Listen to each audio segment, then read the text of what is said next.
Le Soudan assure avoir déjoué mardi un coup d'État qui serait parti de ce camp militaire où le chef de l'armée s'est aussitôt rendu.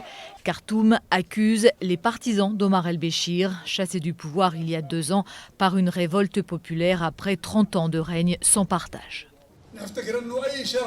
Si elle avait réussi, cette tentative aurait pu avoir des conséquences dévastatrices sur l'unité de l'armée, des forces de sécurité et du pays. Ce putsch manqué montre à quel point la transition est fragile au Soudan. Les civils et militaires qui se partagent le pouvoir sont très divisés et le gouvernement a lancé une série de réformes économiques pour obtenir du Fonds monétaire international qu'il allège sa dette. Le prix à payer est très lourd pour les Soudanais. Des manifestations ont eu lieu récemment un peu partout dans le pays, notamment pour dénoncer une inflation galopante.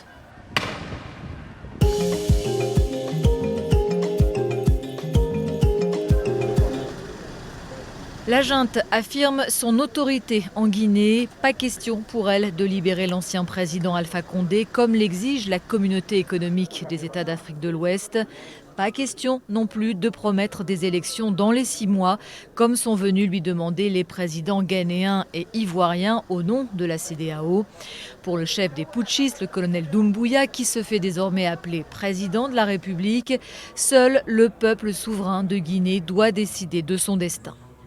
Il a été rappelé par le président de la République à ses hôtes qu'il était important que la CEDEAO écoute les aspirations légitimes du peuple de Guinée.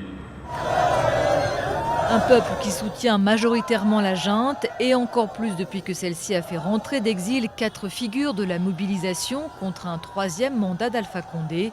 Leur arrivée à l'aéroport de Conakry a provoqué un embouteillage monstre. Des milliers de personnes ont en effet afflué pour les accueillir.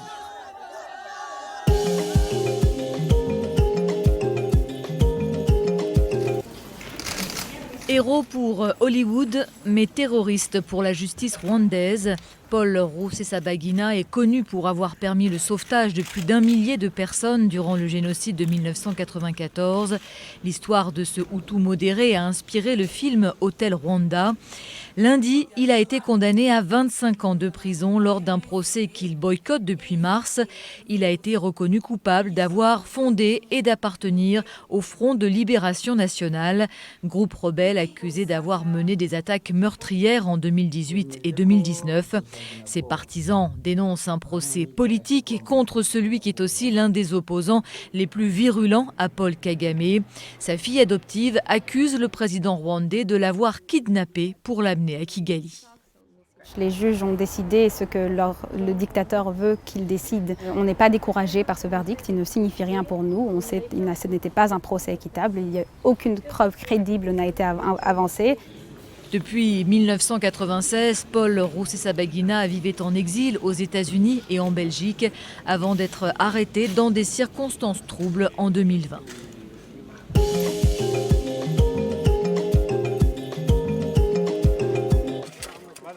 Il repose désormais dans ce cimetière d'Alger, dans le carré réservé aux héros de la guerre d'indépendance. Abdelaziz Bouteflika est mort à 84 ans, 2 ans après avoir été chassé du pouvoir. Très affaibli depuis son AVC en 2013, il avait malgré tout tenté de briguer un 5e mandat consécutif, mais avait été contraint à la démission sous la pression du mouvement pro-démocratie Irak. Il détenait le record de longévité à la tête de l'Algérie qu'il a dirigé pendant 20 ans, mais il a reçu bien moins d'honneur que ses prédécesseurs. Sa dépouille n'a finalement pas été exposée au Palais du Peuple d'Alger, comme cela avait été initialement prévu, et le président Tebboune a tardé avant de décréter un deuil de 3 jours.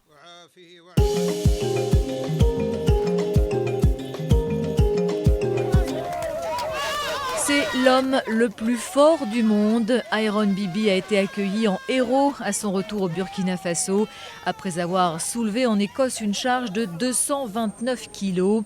Il a battu le record mondial du log lift, discipline qui consiste à lever des troncs de bois. Un record vieux de 16 ans que ce colosse de 180 kilos pour 1,90 m a battu à un moment pourtant difficile de sa vie puisqu'il vient de perdre son père, connu pour avoir fondé tout un réseau d'écoles dans son pays.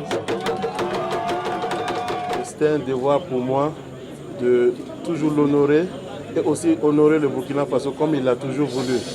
Il a toujours été un vrai patriote et j'ai encore mal, mais je fais de mon mieux quand même pour honorer et vraiment continuer de travailler dur comme il m'a toujours appris. Autre record du monde, celui du 2000 mètres, battu par la Burundaise Francine Niyonsaba au meeting de Zagreb. Retour triomphal à Bujumbura pour l'athlète hyperandrogène, obligée de délaisser le 800 mètres où elle avait décroché l'argent aux Jeux de Rio en 2016. Car selon un nouveau règlement international, un taux de testostérone élevé interdit désormais de s'aligner sur les plus courtes distances, à moins de prendre un traitement hormonal. La Burundaise a préféré se reconvertir dans le demi-fond avec succès.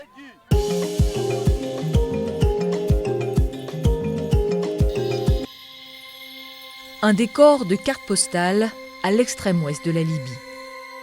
Avec ses bancs de sable fin et ses eaux cristallines, cette île inhabitée abrite une faune exceptionnelle. Mais pour combien de temps encore ?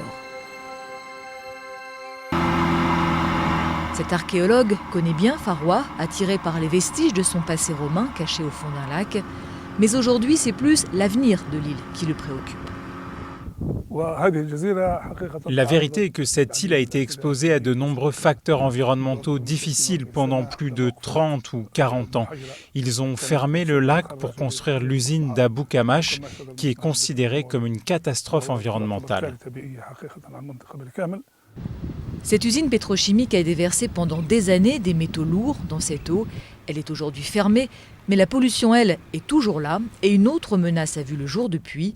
Dans un pays en proie au chaos après la chute du régime de Kadhafi, les pêcheurs ont échappé à tout contrôle, pratiquant une surpêche dévastatrice.